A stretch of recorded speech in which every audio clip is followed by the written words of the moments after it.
Welcome back बच्चों। आज हम करने जा रहे हैं हीरोन्स फॉर्मूला। जो हीरोन्स फॉर्मूला क्लास 9th में बहुत ही इंपॉर्टेंट है। एक क्वेश्चन आपके पास आएगा ही आएगा। और जैसे कि मान लो 80 मार्क्स का पेपर आता है, आपके पास अगर 3 नंबर का क्वेश्चन भी आता है तो मेरा तो पढ़ाने का तरीका ये कि आपके 3 नंबर ये लगा लो कंफर्म हो जाएंगे।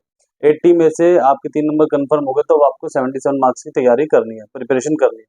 तो इसी तरीके से आप हर एक चैप्टर को जब कंप्लीट करते जाएंगे तो वो मार्क्स क्या होते जाएंगे, लेस होते जाएंगे। और आपको प्रैक्टिस भी लाइफ में ऐसे ही करनी है। तो हमारे पास यहाँ पे सबसे पहले हीरोन्स फॉर्मूला। तो हीरोन्स फॉर्मूला क्या था? हीरोन्स फॉर्मूला एक मैथमेटिशियन थे, उन्होंने निकाला कि ट्रायंगल का एक दूसरा मेथड निकाला एरिया निकालने के लिए। एरिया ऑफ ट्रायंगल का एक दूसरा मेथड निकाला कि अगर आपके पास बेस और हाइट ना दे रखी हो तो एरिया कैसे निकलेगा। तो हमारे पास एरिया इस तरीके से निकलेगा। देखो अभी तक कि हम क्या पढ़ते आए हैं, हम पढ़ते आए हैं कि बेटा क्या, कि एक ट्रायंगल है, ठीक है। एक ट्रायंगल, उसमें ये नीचे वाली साइड सपोज दैट ये बेस है और ये हमारे पास क्या है, ऑल्टीट्यूड या हाइट है, ठीक। तो हम एरिया पढ़ के आए, अभी तक कि हमें बचपन में पढ़ाया गया कि area of triangle, suppose that इसका नाम क्या है, ए बी और C. Area of triangle A B C का जो फॉर्मूला होगा हमारे पास क्या होगा, हाफ बेस इंटू में क्या हो जाएगा, हाइट हो जाएगा। इससे हम निकाल लेते थे, वैल्यू निकाल लेते थे। अब उन्होंने कहा कि अगर हीरोन्स ने क्या कहा कि अगर या हमारे पास ये बेस और हाइट ना दे रखी हो, साइड दे रखी हो, सपोज दैट ये भी ए बी सी ले लेता हूँ या पी क्यू आर ले लो। ये पी हो गया, ये क्यू हो गया और ये क्या है हमारे पास आर, ठीक है। ये मान लो कि हमारे पास ये ए है, ये बी है और ये सी है और कुछ है ही नहीं। हमारे पास कोई ऑल्टीट्यूड नहीं और हमें क्या निकालना है, इसका एरिया ऑफ ट्रायंगल निकालना है। जब एरिया ऑफ ट्रायंगल निकालेंगे तो उन्होंने बोला कि भाई एरिया ऑफ ट्रायंगल किसका, पी क्यू आर का। इसका सबसे पहले हमें क्या निकालना पड़ेगा, सेमी पेरीमीटर निकालना पड़ेगा। क्या निकालना पड़ेगा, सेमी पेरीमीटर। उससे पहले मैं मतलब उन्होंने जो बताया फॉर्मूला हमारे पास एरिया ऑफ ट्रायंगल निकालने का, वो क्या था, एस, एस माइनस में ए, एस माइनस में बी और एस माइनस में सी। ये स्मॉल एस है। स्मॉल एस किसको डिनोट करता है, सेमी पैरामीटर को। किसको बेटा, सेमी पैरामीटर को। ये क्या हमारे पास ए प्लस में बी प्लस में सी और डिवाइड बाय 2। जो एस हुआ एस है वो डिनोट करता है किसको, सेमी पैरामीटर को। यानी पैरामीटर का क्या कर देंगे, हाफ कर देंगे तो सेमी पैरामीटर आ जाएगा। और उसको रूट में करके सब में से माइनस कर देंगे, उसी वैल्यू में से मल्टीप्लाई करके। इस तरीके से ये हमारे पास क्या आया, हीरोन्स फॉर्मूला आया। क्या आया, हीरोन्स फॉर्मूला। इस पूरे के पूरे फॉर्मूले को हम क्या कहते हैं, हीरोन्स फॉर्मूला कहते हैं। ध्यान रहेगा। इसी के बेस पे हम क्या करेंगे, क्वेश्चंस करेंगे यहाँ पे, ठीक है। और बहुत इजी है, बहुत सिंपल है, समझते चलेंगे। ये वाला यूज नहीं होगा, ये वाला यहाँ पे हमारे पास यूज होगा। और मैं बता दूं ये 10th क्लास में भी आपके पास एक क्वेश्चन मोस्ट इंपॉर्टेंट जो बोर्ड पे पूछा जाता है, वहां पे भी एक जगह हीरोन्स फॉर्मूला लगाया है। वो इसलिए लगाया कि बच्चों को हीरोन्स फॉर्मूला आता है या नहीं आता। 10th क्लास में चैप्टर नंबर 10 सर्कल में है, ठीक है। तो ये 9th में, अगर 9th पढ़ लोगे तो 10th भी आपके लिए ईजी हो जाएगी, ठीक है।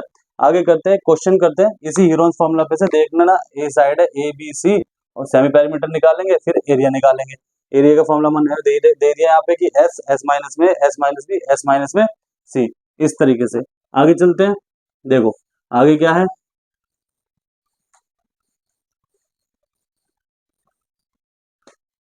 सपोज दैट आपके पास एक क्वेश्चन ले लिया हमने, ठीक है।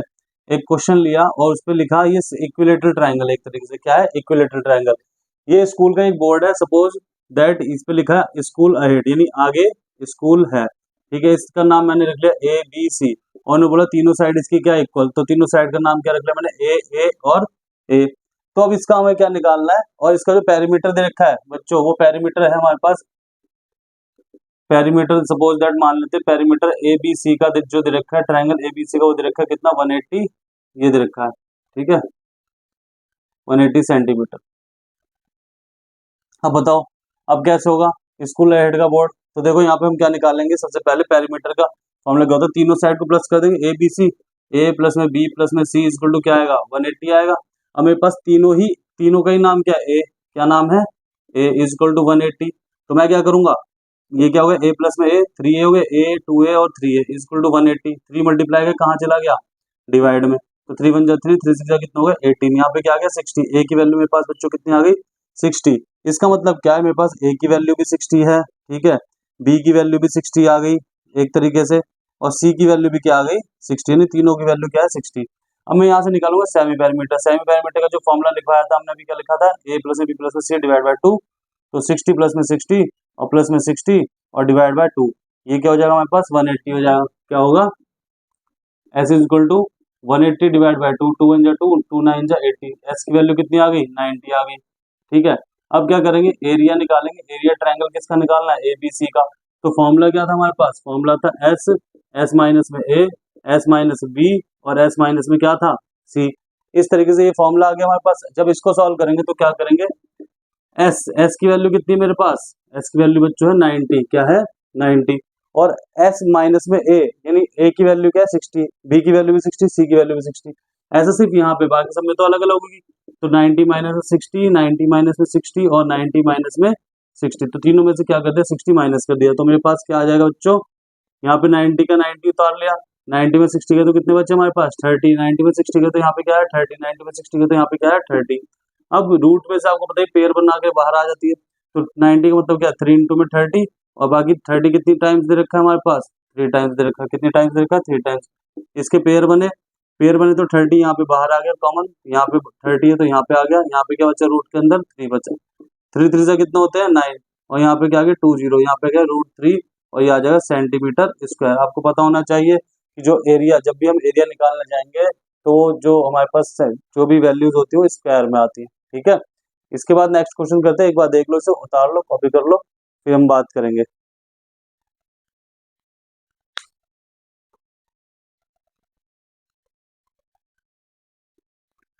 अब हम देखेंगे नेक्स्ट क्वेश्चन। नेक्स्ट क्वेश्चन भी कुछ इसी तरीके का है। सपोज दैट कि हमारे पास 3 साइड दे दी, ये आपकी बुक में भी मिल जाएगा आपके पास कि एक फ्लाईओवर है, फ्लाईओवर इस तरीके से नीचे उतरता है, ठीक है। तो फ्लाईओवर के यहाँ पे एक दीवार सी पड़ती है जो नीचे को ढलान पे होती है, तो उस ढलान पे हमने कहा कि यहाँ पे एडवर्टीजमेंट लगेगा, क्या लगेगा यहाँ पे एडवर्टीजमेंट लगानी है। जब एडवर्टीजमेंट किस तरीके से लगेगी भाई, एडवर्टीजमेंट ऐसे है कि ये ट्रायंगुलर शेप में बन रहा है, तो उन्होंने बोला ये 122 मीटर है, ये 22, और ये कितनी है हमारे पास 120, तो मैंने मान लिया कि ए की वैल्यू जो 122 मीटर है, बी की वैल्यू 120 मीटर है, और सी की वैल्यू जो दे रखी है 22 मीटर दे रखी है।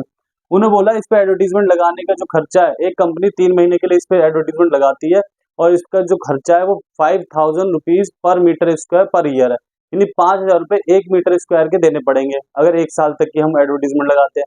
तो हमें 3 मंथ का निकालना है। एक साल में कितने मंथ होते हैं 12 महीने होते हैं, 1 ईयर में इसको 12 मंथ, तो 12 मंथ में से कितने महीने का निकालेंगे 3 महीने का, तो उसको निकालने के लिए हमें पहले पूरा का पूरा एरिया निकालना पड़ेगा। इस ट्रायंगल का क्या निकालना पड़ेगा, हमें सबसे पहले पूरा का पूरा एरिया निकालना पड़ेगा। तो मैं निकालूंगा यहाँ पे एस की वैल्यू क्या आएगी बेटा, ए प्लस में बी प्लस में सी और डिवाइड बाय 2, तो एस इज इक्वल टू ए की वैल्यू कितनी है हमारे पास 122 प्लस में 120 और प्लस में 22, डिवाइड में क्या आ जाएगा मेरे पास 2, तो एस की वैल्यू क्या होगी 120, यानी 100 200, और कितने हो गए हमारे पास 20 20 40 और 20 60, 260 हो गए, 260 ये हो गया 264, और डिवाइड में क्या आ गया हमारे पास 2 आ गया। अब क्या होगा 2 1 जा 2, 2 1 जा 2, 2 3 जा 6 और 2 2 जा 4, एस की वैल्यू कितनी आ गई 132 मीटर। ये हमारे बुक का ही क्वेश्चन नंबर कौन सा है, सेकंड है, ठीक है, देख लेना आप, कर लेना सभी लोग। तो 132 मीटर आ गई। जब हम क्या करेंगे एरिया निकालने जाएंगे, क्या निकालेंगे एरिया ऑफ ट्रायंगल निकालेंगे, तो यहाँ पे क्या आएगा रूट में एस, एस माइनस में ए, एस माइनस में बी, और एस माइनस में क्या आएगा सी आएगा, ठीक है। जब ये आएगा तो यहाँ पे क्या करेंगे, एस की वैल्यू क्या है 132 मीटर, तो यहाँ पे क्या लिखूंगा मैं 132, और यहाँ पे 132 माइनस में ए की वैल्यू क्या है मेरे पास, ए की वैल्यू 122, ए की वैल्यू कितनी 122, 132 माइनस में बी की वैल्यू कितनी हमारे पास 120, ठीक है, और सी की जो वैल्यू है वो कितनी हमारे पास 22, सी की वैल्यू जो है हमारे पास वो कितनी है 22, तो यहाँ पे क्या आएगा 132, और यहाँ पे 132 में से 22 गए तो कितने बचे, 122 गए तो कितने बचे मेरे पास 10, 132 में से 20 गए तो कितने बचे मेरे पास यहाँ पे बच गया 12, और 132 में से 22 जाएंगे तो मेरे पास कितने बचे 110। तो मैं क्या करूँगा इनके फैक्टर कर लूंगा, 132 के फैक्टर कर लेते हैं एक बार, क्या आता है देखते हैं। 2 6 जा 12, 2 6 जा 12, 2 3 जा 6, 2 3 जा 6, और 3 1 जा 3, 3 1 जा 3, और 11 1 जा 11। तो जो फैक्टर आया हमारे पास 132 के निकल के वो क्या आ गए 2 इंटू में 2 इंटू में 3 इंटू में 11 आ गया। 10 का मतलब क्या होता है 2 इंटू में 5, 12 का मतलब क्या होता है 2 2 जा 4 होता है, 4 3 जा कितने होते हैं 4 3 जा कितने होते हैं 12, 110 के फैक्टर कर लेंगे एक बार। तो देखो 2 5 जा 10, 2 5 जा 10, 5 1 जा 5, 5 1 जा 5, और 11 1 जा 11, तो यहाँ पे आ गया 2 इंटू में 5 इंटू में क्या आ गया 11 आ गया, क्या आ गया 2 इंटू में 5 इंटू में 11। तो आगे देखते हैं, ठीक है। अब देखो ये बात ध्यान रखना कि जो पेयर होते हैं हमारे पास, जैसे जिन जिन के पेयर बनेंगे या जो पेयर होंगे तो उनकी रूट में से निकल के वैल्यू कितने आ जाते हैं सिंगल आ जाते हैं। जैसे पेयर किस किस के बन गए 2 का पेयर बना तो 2 आ गया बाहर, ठीक है, एक और एक 2 बने तो यहाँ से 2 आ गया, 2 बाहर आ गया, ये वाला 2 ये वाला 2, 2 बने तो इनका 2 बाहर आ गया। ये 3 है और 3 कहाँ पे एक ये रहा, 2 बार 3 आया तो इसको सिंगल बार लिख देना है। 11 ये रहा, एक 11 ये रहा, तो 11 भी हमारे पास आ गया, ये 5 है, ये भी 5 है, तो यहाँ पे भी 5 हमारे पास क्या आ गया, 12 आ गया। तो 2 2 जा 4 2 जा 8 और 8 3 जा कितना होता है हमारे पास 24, और 24 की मल्टीप्लाई तरीके से किससे कर देंगे 55 से, तो 24 की मल्टीप्लाई 55 से करने जाएंगे तो क्या आएगा 13 20 आएगा, 5 4 जा 20, 2 कैरी, 5 2 जा 10 11 12 और यहाँ पे 120, देखो 2 3 और 1 13 20 आ गया, कितना आ गया 13 20 मीटर स्क्वायर। उस हमारे पास दीवार की जो एरिया है वो कितना है हमारे पास 1320 यानी 1320 मीटर स्क्वायर। उन्हें बोला कॉस्ट निकालो, ठीक है, कॉस्ट ऑफ एडवर्टीजमेंट। भाई कॉस्ट ऑफ एडवर्टीजमेंट क्या आएगी, देखो एरिया, इतना एरिया यूज करेंगे हम, मल्टीप्लाई में वो कह रहे हैं 5000 रुपीज पर मीटर स्क्वायर, लिख दिया 5000 रुपीज, ठीक है। उन्होंने बोला कितने महीने के लिए यूज करना है, 3 मंथ के लिए यूज करना है, लेकिन ये 5000 रुपीज कितने साल कितने महीने के लिए, 12 महीने के लिए, तो इसलिए हमें क्या करना पड़ेगा 12 से इसकी क्या कर देंगे, डिवाइड कर देंगे। तो यहाँ पे क्या आएगा 3 1 जा 3 3 4 जा कितना हो गया हमारे पास 12 हो गए, तो 1320 मल्टी, अच्छा देखो ठीक है 3 1 जा 3 3 4 जा 12 हो गए। अब क्या करेंगे हम, सपोज दैट की कर लो 4 1 जा 4 4 3 जा 12 और 1 बचा, 4 3 जा 12, यहाँ पर 30 आ गया।